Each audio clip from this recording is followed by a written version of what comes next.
오늘 주시는 하나님의 말씀은 열왕기상 1장 28절부터 35절까지의 말씀입니다.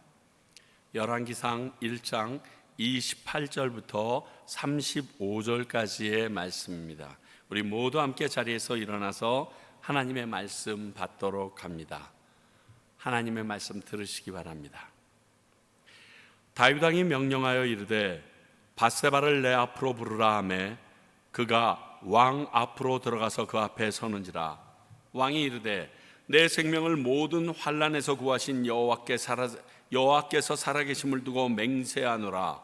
내가 이전에 이스라엘의 하나님 여호와를 가리켜 내게 맹세하여 이르기를 내 아들 솔로몬이 반드시 나를 이어 왕이 되고 나를 대신하여 내 왕위에 앉으리라 하셨으니 내가 오늘 그대로 행하리라. 밧세바가 얼굴을 땅에 대고 절하며 내 주 다윗 왕은 만세수 하옵소서 하니라. 다윗 왕이 이르되 제사장 사독과 선지자 나단과 여호야다의 아들 브나냐를 내 앞에로 부르라 하니 그들이 왕 앞에 이른지라. 왕이 그들에게 이르되 너희는 너희 주의 신하들을 데리고 내 아들 솔로몬을 내 노새에 태우고 기온으로 인도하여 내려가고 거기서 제사장 사독과 선지자 나단은 그에게 기름을 부어 이스라엘 왕으로 삼고 너희는 뿔나파를 불며 솔로몬 왕은 만세수하옵소서 하고 그를 따라 올라오라. 그가 와서 내 왕위에 앉아 나를 대신하여 왕이 되리라. 내가 그를 세워 이스라엘과 유다의 통치자로 지명하였느니라. 아멘. 하나님의 말씀입니다. 자리에 앉아 주시기 바랍니다. 기도하겠습니다. 아버지 하나님, 저희들이 오늘 이 말씀을 듣습니다. 그리고 이 말씀을 통하여 하나님의 음성 듣기를 소원합니다. 아버지, 저희들이 정말 오늘이 마지막과 같은 그러한 간절함으로 주님 앞에 나오게 하시고 또 오늘 듣는 이 말씀이 나의 삶에 가장 중요한 것인 것을 깨달아 느낄 수 있는 가난한 심령 허락하여 주셔서 말씀이 내 안에서 역사하게 하시고 능력이 되게 하시며 그 말씀으로 인하여 내가 또 살아갈 수 있는 힘 얻게 하여 주시옵소서. 그 말씀이 그러한 능력을 발휘하기 위해서는 종의 입술에서 나가는 말씀이 아니라 성령님께서 되어나는 말씀이 되어야 하겠사오매 주님 온전히 주님의 성령으로 종을 덧입혀 주시사 성령님께서 원하는 대로 되어나도록 입술을 지켜 주시옵소서. 예수님 이름으로 기도하옵나이다. 아멘. 제가 오늘 이 설교의 제목을 솔로몬을 왕으로 지명한 다윗 이렇게 썼습니다. 아마 오늘 내용을 읽으시면 이 말이 충분히 이해가 되고 맞다, 저렇게 쓰셔야 됐지라고 얘기할 텐데 사실 오늘 이 말씀도요, 은혜로 왕이 된 솔로몬이라고 난 부제를 붙이고 싶어요. 솔로몬 자신의 능력이나 힘으로는 아무것도 할 수 없었습니다. 그렇죠? 아니, 한 것도 없어요.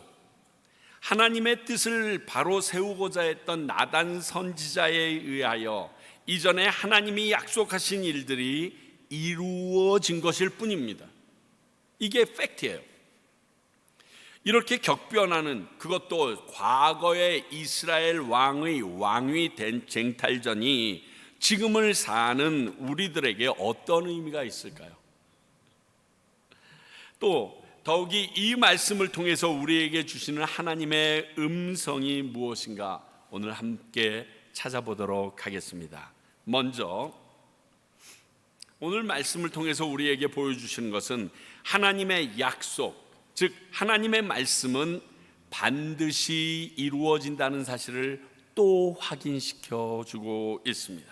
자, 우리는 지난 주일 이 솔로몬이 다윗을 이어 왕이 될 것이라는 것을 역대상 22장을 통해서 이미 다 살펴보았습니다. 이것은 하나님께서 사무엘 하를 통해서도 얘기하셨는데 내가 여디디야, 즉 솔로몬을 통하여 너의 왕위를 맺게 하겠다라고 다 얘기하셨어요. 그리고 그 일이 이루어진 겁니다.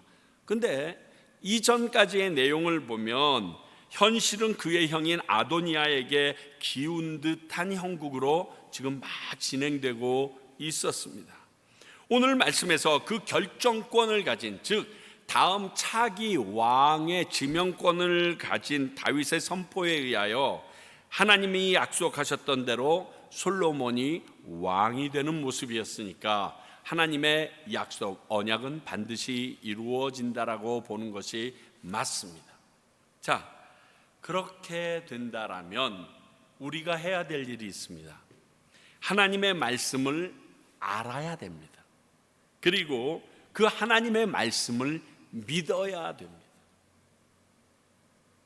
이 말씀이, 그리고 이 믿음이 나를 살리는 길이기 때문에 그렇습니다. 모든 내 인생의 갈 길을 결정하는 기준이 하나님의 말씀이기 때문에 그렇다는 것입니다. 하나님의 말씀을 그만큼 많이 알고 있으면 하나님이 나에게 주시고자 하는 언약, 약속을 그만큼 많이 알게 된다는 것입니다.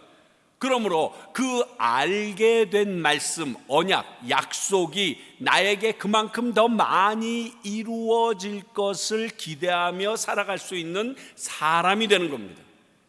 그러므로 하나님의 말씀을 열심히 알고 읽고 깨닫고 믿고 살아가는 것은 너무 중요합니다. 부탁드립니다. 제발 말씀을 많이 읽고 묵상 좀 합시다. 아니, 여러분, 말씀 산책이라도 좀 하세요. 그러면 진짜 저절로 정말 저 문제를 낸 사람이 누군지 모르겠는데 굉장히 까다롭거든요. 대충 봐서는 맞추기가 힘든데 여러분 해보시면 이제 다 끝날 날도 멀지 않지 않았나. 아직 구약이 끝나는구나 곧. 여러분 해보세요. 내 인생을 하나님의 뜻대로 이끌어가는 길잡이가 하나님의 말씀이라는 사실입니다. 내가 원하는 대로는 내가 지금까지 알고 있는 지식과 내가 하는 방법대로 옆에 사람 따라가면서 책 몇 권 읽고 그들이 주는 충원대로 가게 되면 살아갈 수는 있습니다. 그런데 그 길이 하나님의 뜻인 것은 우리가 모릅니다. 그러므로 하나님의 뜻대로 내 인생을 이끌어가길 원하시는 분이 있다면 하나님의 말씀을 많이 알아야 됩니다. 그리고 믿어야 됩니다. 그러면 그날 하나님 앞에서 당연히 칭찬받게 됩니다. 그렇게 되면 그 다음 단계는 하나님의 말씀을 소중히 여기게 돼요. 안 그렇겠어요? 그 말씀대로 순종하는 자리에까지 나간다고요. 소중히 여기니까 그 소중히 여기는 말씀대로 내가 믿고 따라가니까 순종하게 되는 거죠. 이 수는 당연합니다. 반드시 이루어지는 하나님의 말씀이라고 내가 믿고 알고 있으니까 그 말씀이 얼마나 소중하겠어요. 자, 이 말씀대로 그대로 내게 이루어져. 그럼 내가 이 말씀을 보석같이 알아야 될 거 아닙니까? 소중하게 여기고 그 말씀대로 지키며 순종하려고 얼마나 노력하겠습니까? 당연한 길입니다. 근데 놀라운 것은 그 자세가, 그러한 삶이 예수님을 사랑하는 모습이라고 말씀하고 있다는 거예요. 자, 요한복음 14장 21절. 나의 계명을 지키는 자라야 나를 사랑하는 자니. 나를 사랑하는 자는 내 아버지께 사랑받을 것이요 나도 그를 사랑하여 그에게 나를 나타내리라. 그런데 바로 24절에 반대쪽으로 얘기하십니다.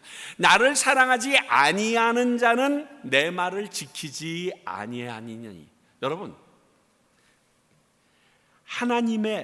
예수님의 말씀, 하나님의 말씀을 모르는 게 아니에요.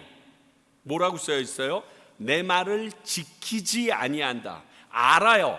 아니까 지키지 않는 거죠. 모르면 지키지 않는 게 아니에요. 그렇죠? 알고 있어요. 하나님의 말씀을 우리처럼 많이 1년에 52주 최소한, 지금 10년 예수님 믿었으면 한 520번 정도 들었는데 그 말씀을 아는데 지키지 않는 거예요. 그러면 어떤 사람이야? 예수님을 사랑하지 않는 사람이에요. 아무리 내가 매일 하나님 사랑합니다, 주님 사랑합니다, 찬양을 100번, 1000번 불러도 예수님 안 사랑하는 사람이에요. 너희가 듣는 말은 내 말이 아니요 나를 보내신 아버지의 말이다. 하나님도 안 사랑하는 거예요. 우리 토요일 날 민수기를 통해서 말한 것처럼 하나님이 말씀했는 줄 아는데 그 말을 지키지 않는 것은 하나님을 멸시하는 거예요.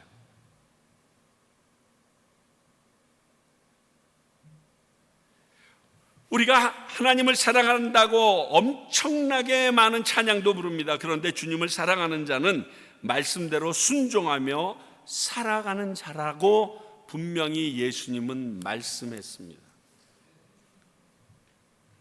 다시 한번 이 얘기할게요. 이 비유밖에 제일 좋은 비유가 없어서. 저희 아내가 저에게 맨날 말하는 거예요.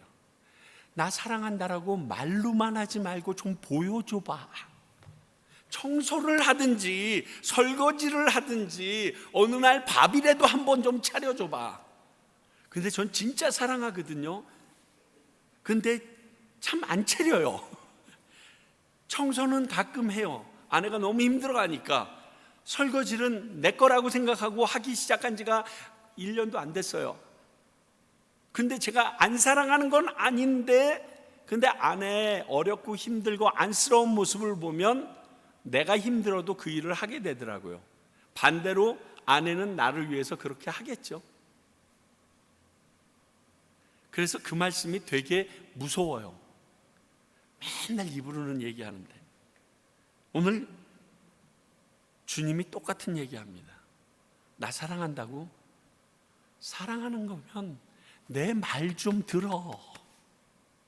내 말 좀 지켜.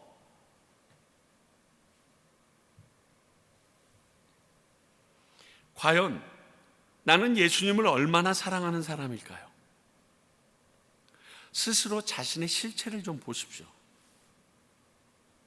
막 보이죠, 막.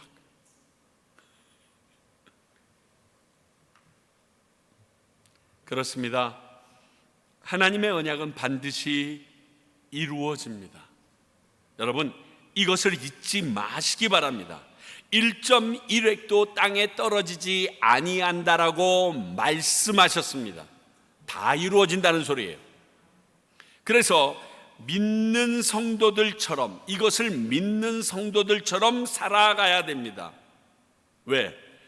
그래서 나로 인해서 하나님의 말씀이 이루어지는 것을 주변에 있는 지체들이 보도록 만드시면 되는 겁니다. 쉽게 얘기하면 예수 믿는 사람처럼 살아감으로 말미암아 오른뺨을 때리면 왼뺨을 들어대고 오리를 가자면 십리를 가고 겉옷을 달라면 속옷까지 벗어주고 도저히 세상 사람이 이해할 수 없는 행동을 하는데 너는 왜 그러느냐? 하나님의 말씀이 그렇게 하라고 했기 때문에 그렇다라고 말하면서 살아가는 것, 이게 전도예요. 여러분, 전도를 예수님 믿으세요, 예수님 믿으세요 이렇게 말만 해야 전도인 줄 알고 있는데 그게 아니라 여러분들이 그렇게 살아가게 되면 여러분들을 보고 사람들이 물어볼 거 아니에요. 너는 어떻게 그렇게 살아갈 수 있느냐? 왜냐하면 내 안에 예수 그리스도가 있기 때문에 그렇다, 난 예수를 믿기 때문에 그렇다라고 말할 수 있어야 된다는 거예요.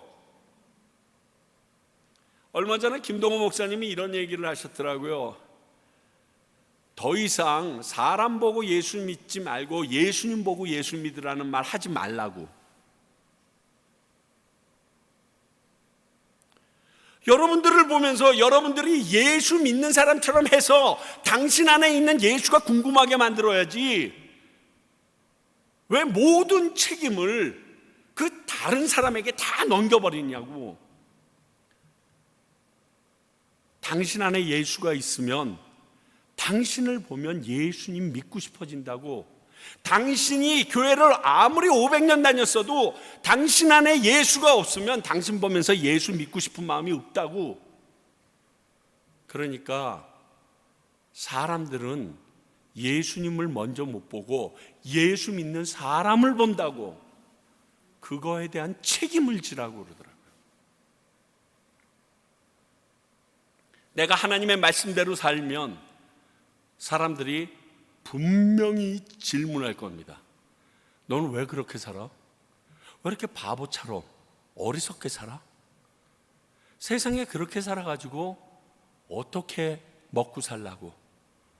어떻게 견뎌내려고? 허허 웃으면서 예수님이 그렇게 살라고 그랬는데 뭐.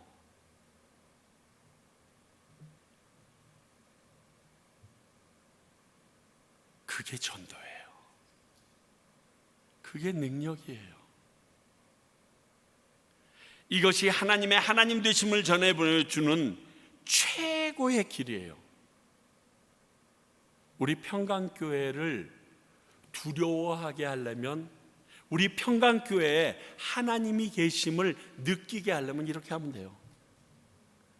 저는요, 하나님이 계시는 곳에를 경외하는 마음이 있었으면 좋겠어요.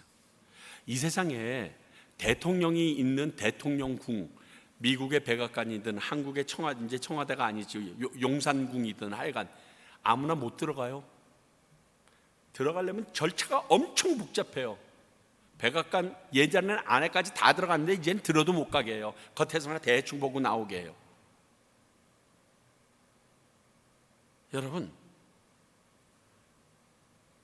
그 예수님을 보여줄 수 있는 교회가 되면 이 정도 두려움은 생기지 않을까요? 이 정도 경외하는 마음은 생기지 않을까요? 야, 저 안에 들어갔다가 예수님이 임재하시면 내가 어저께 지은 죄가 다 드러날 텐데, 와, 여러분, 이건 나쁜 교회 아니에요. 해볼 만한 교회예요. 소망으로 품어볼 만한 교회예요.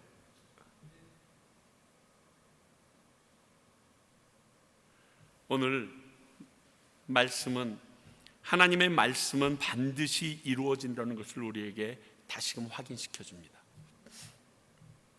또 하나, 이해하기 힘든 하나님의 주권을 보여줍니다.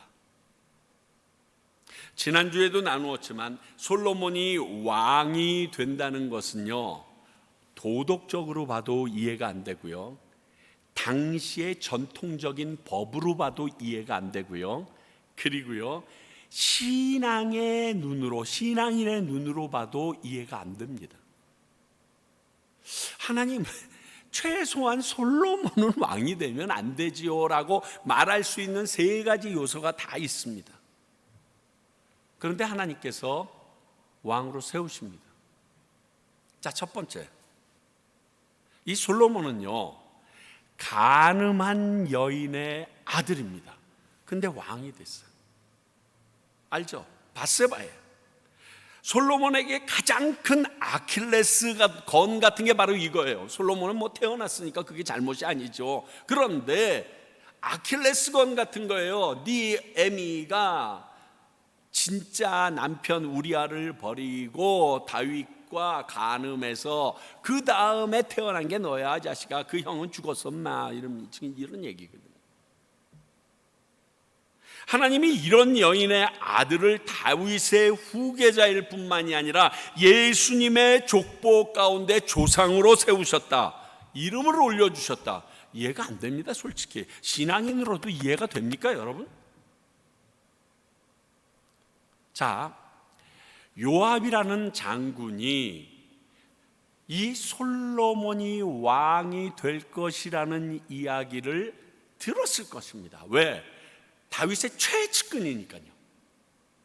그런데 그 요압이 왜 솔로몬 앞에 서지 않고 아도니아 쪽으로 기울었는가? 이 모든 사실을 너무 잘 알고 있었어요. 그는 최소한 확실한 게 한 가지 있었어요. 뭐, 밧세바와 다윗은 어떠한 죄를 지었는지 나는 알고 있다, 이거예요. 자, 사무엘하 11장 14절 15절. 지금 밧세바랑 다윗이 간음을 하고 났는데 밧세바한테서 연락이 왔습니다. 내가 아기를 가졌습니다. 그래가지고 놀라가지고 그걸 덮으려고 전방에 있는 우리야, 장군 우리야를 데리고 왔습니다. 그래서 우리야랑 이 밧세바랑 합궁을 시켜서 그 아기가 다윗의 아기가 아닌 것처럼 꾸미려고 했습니다. 그랬더니 우리야가 너무 충직한 종이기 때문에 아니다, 난 전쟁에 나가 있는 내 많은 전우들과 내 신하들이 있는데 나는 아내와 그렇게 아주 편안하게 잠잘 수 없다 그러고서 성문에서 그냥 쭈그리고 앉아서 자버립니다. 그래서 술을 잔뜩 먹였습니다. 그런데도 그렇게 하고 있습니다. 그래서 마지막에 편지를 하나 쥐어들게 하고 다시 요압에게 보내는 장면입니다. 아침이 되매 다윗이 편지를 써서 우리야의 손에 들려 요압에게 보내니 그 편지에 써서 이르기를 너희가 우리야를 맹렬한 싸움 앞세워 두고 너희는 뒤로 물러가서 그로 맞아 죽게 하라 하였더라. 무슨 말인지 아시겠어요? 지금 전쟁이 제일 심한데 우리야를 앞에 확 최전방에다가 집어넣고 너희들을 뒤로 싹 빠지라는 거예요. 거기서 우리야가 전사하게끔. 그래서 내가 간음한 것이 들통나지 않게끔 그렇게 하라는 이야기를 요압에게 편지를 써서 지금 보냅니다. 간음한 것 정도가 아니에요. 그 신실하고 착한 신하를 살인까지 해버린 것을 누가 알아요? 요압 장군이 알아요. 그러니 이런 요압 장군의 입장에서 그렇게 간통하여 그의 아들이 된 솔로몬이 왕이 되는 것이 탐탁할까요? 여러분이면 탐탁하겠어요? 아니잖아요. 여러분도 내가 그런 태생이라고만 해도 여러분 저 청빙 안 했을걸요? 제가 온다는데 잘 온다고 얘기 안 했을걸요? 아마 이력서도 못 쓰게 했을걸요? 여러분, 그러니 요압이 하나님께서 솔로몬이 왕이 될 거라고 얘기했지만 이해가 안 되는 거예요. 왜냐하면요, 솔로몬은 요압은 나름대로 신실했어요. 자, 자기는 하나님을 어느 정도 알고 있다라고 생각하는 사람이었어요. 그게 사무엘하 24장 3절에 있습니다. 이것도 다윗이 갑자기 하나님께서 격동시키는 일로 인하여 인구조사를 합니다. 다윗이 크게 잘못한 거 두 개가 있는데 밧세바 사건과 인구조사예요. 인구조사를 그의 말년 24장이면요 사무엘하 끝나고서 열왕기상으로 넘어가는 마지막 장입니다. 그의 인생의 마지막에 인구조사를 합니다. 그래서 요압에게 모든 인구를 조사하라라고 얘기하니까 지금 요압이 이렇게 얘기합니다. 요압이 왕께 아뢰되 이 백성이 얼마든지 왕의 하나님 여호와께서 100배나 더하게 하사 내 주 왕의 눈으로 보게 하시기를 원하나이다. 이게 무슨 말이냐면 당시에 그 다윗이 내가 지금까지 정복하고 내 수하에 들어와 있는 백성이 얼마 되는지 그 사람의 숫자를 보고 본인이 한 그 자족감을 느끼기를 원했어요. 이것을 요압이 정확하게 찍습니다. 자, 제가 하이라이트 한 데 보세요. 그런데 내 주 왕은 어찌하여 이런 일을 기뻐하십니까? 아니, 하나님이 충분히 더하실 수 있는데 이미 그렇게 해주셨는데 왜 다윗 왕이요 당신께서는 어리석게 사람의 숫자에 연연하셔서 인구조사를 합니까? 라고 지금 요압이 다윗에게 하나님 뜻에 잘못된 일을 행하고 있다라고 지금 고발하는 거예요.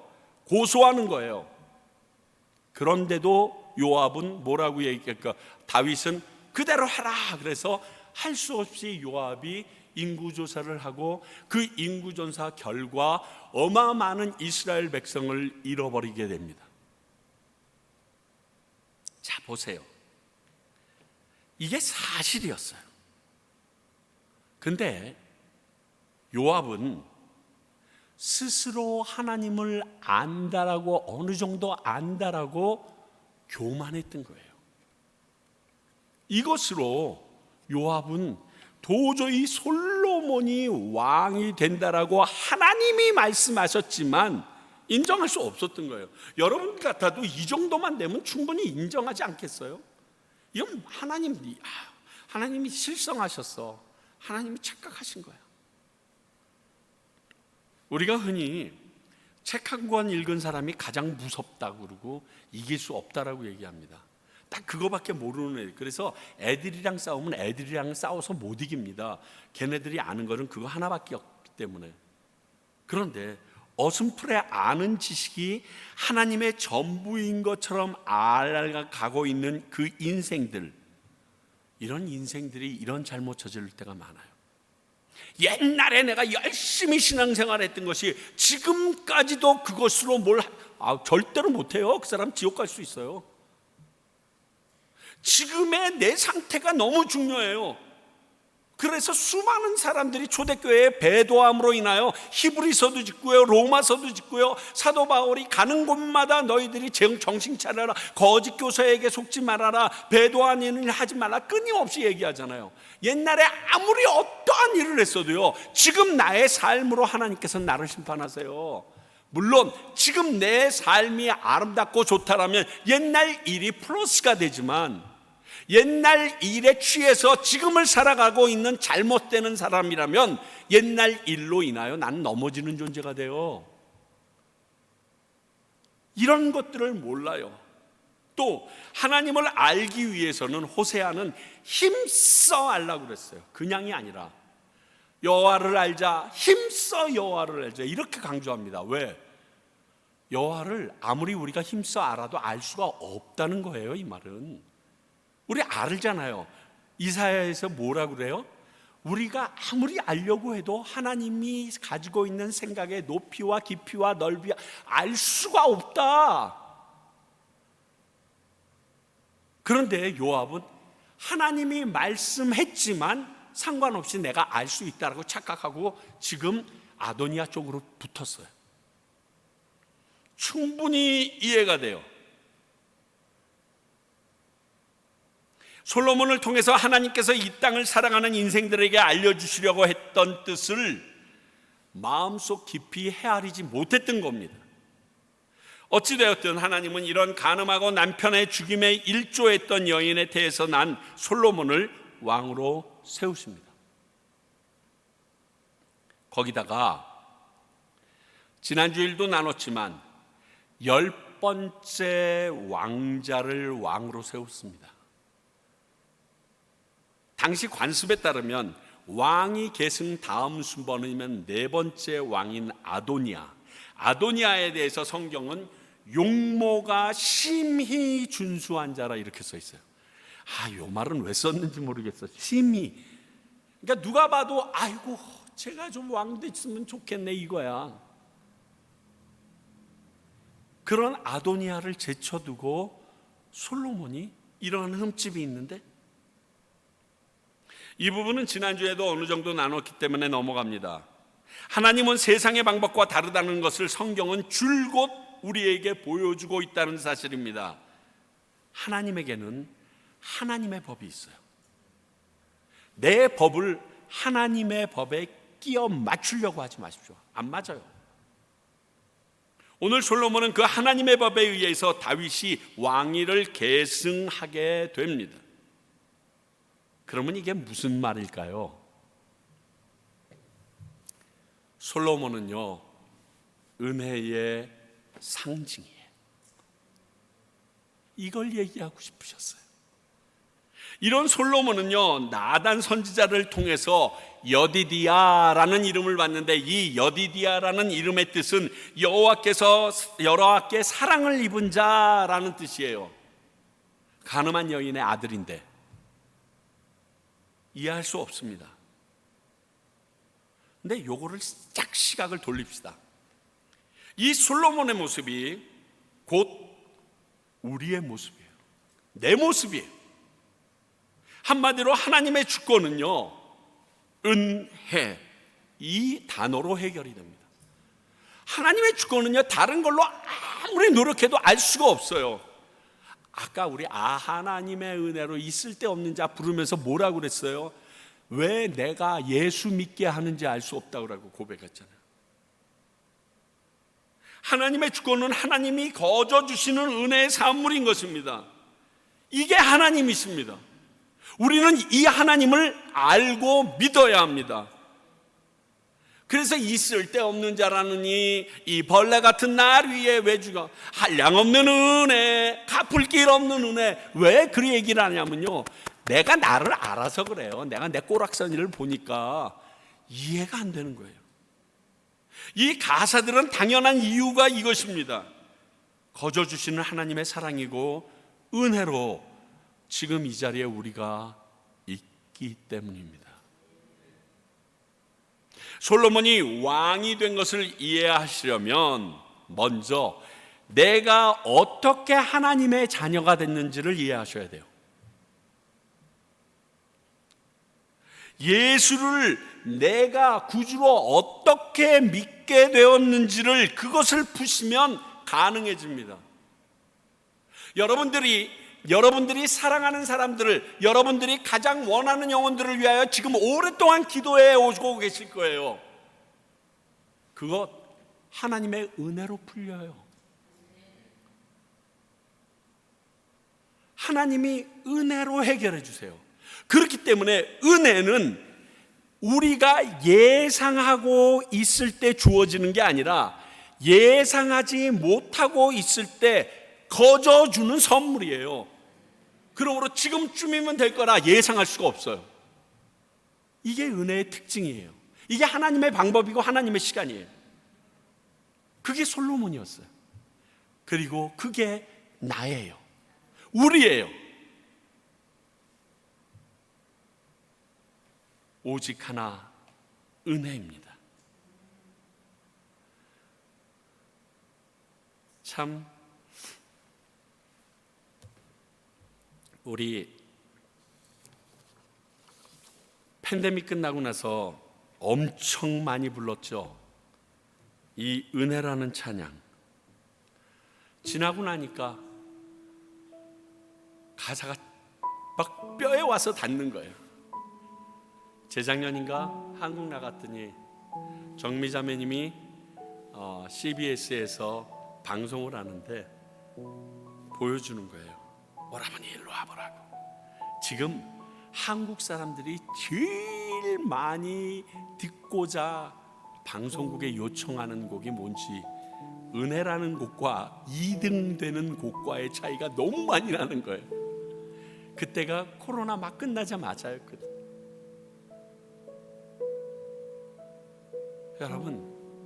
여러분 한 사람 한 사람을 스스로 한번 생각하면서 이 찬양 하나님께 우리 한번 올려드리길 원합니다.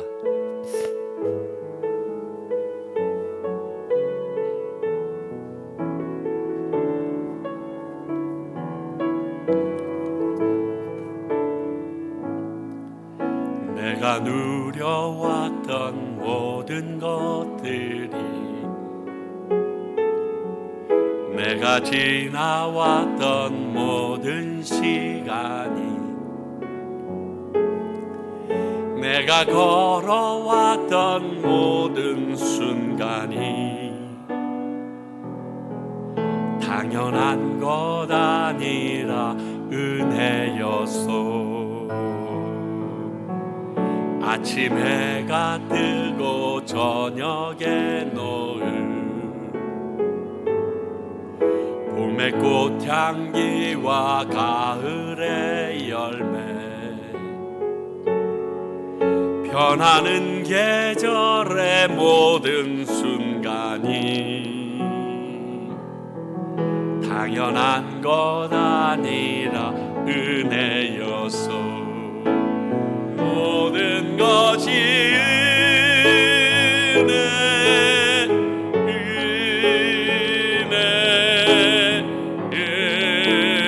은혜, 한없는 은혜. 내 삶에 당연한 것 하나도 없었던 것인 모든 것이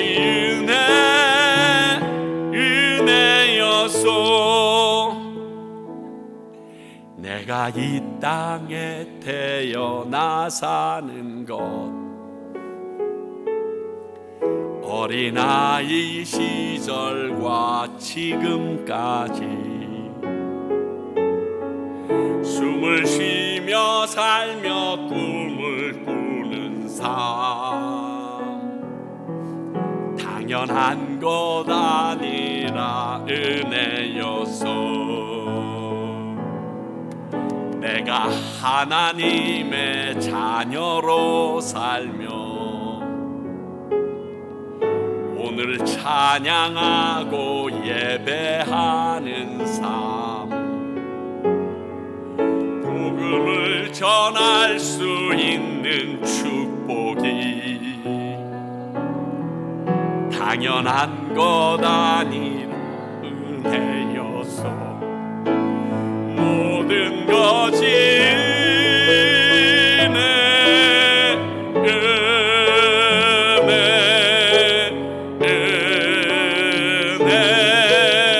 한없는 은혜, 내 삶에 당연한 것 하나도 없었던 것은 모든 것이 은혜.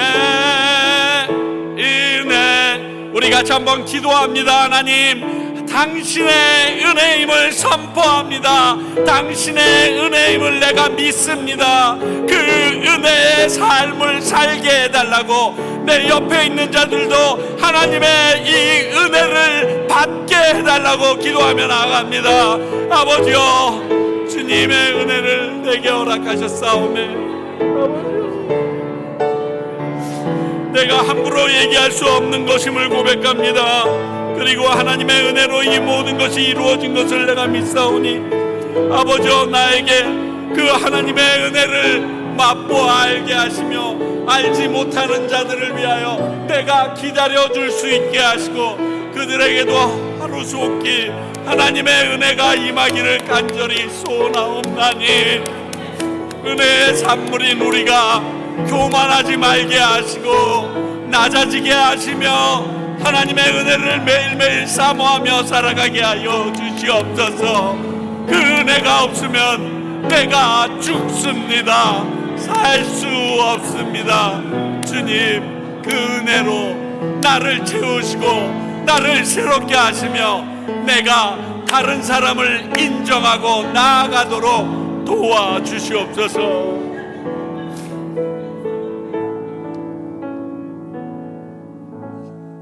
주님, 솔로몬이 왕이 된 것보다 내가 예수님을 믿는 것이 더 큰 일인 것을 알았습니다.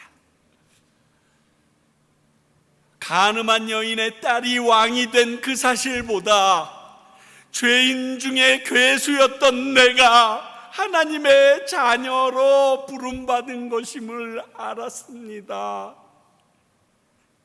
하나님, 내가 잘나서 된 게 아니라 남들보다 똑똑해서 된 게 아니라 전적인 하나님의 은혜로 이 자리에 서 있사오니 그 은혜 기억하고 살아가는 삶들이 되게 하여 주시옵소서. 그리고 그 은혜가 내가 기도하는 모든 이들에게, 내가 입술로 그들을 전도하고픈 모든 사람들에게 그대로 전달될 수 있도록 역사하여 주시옵소서. 예수님 이름으로 기도하옵나이다.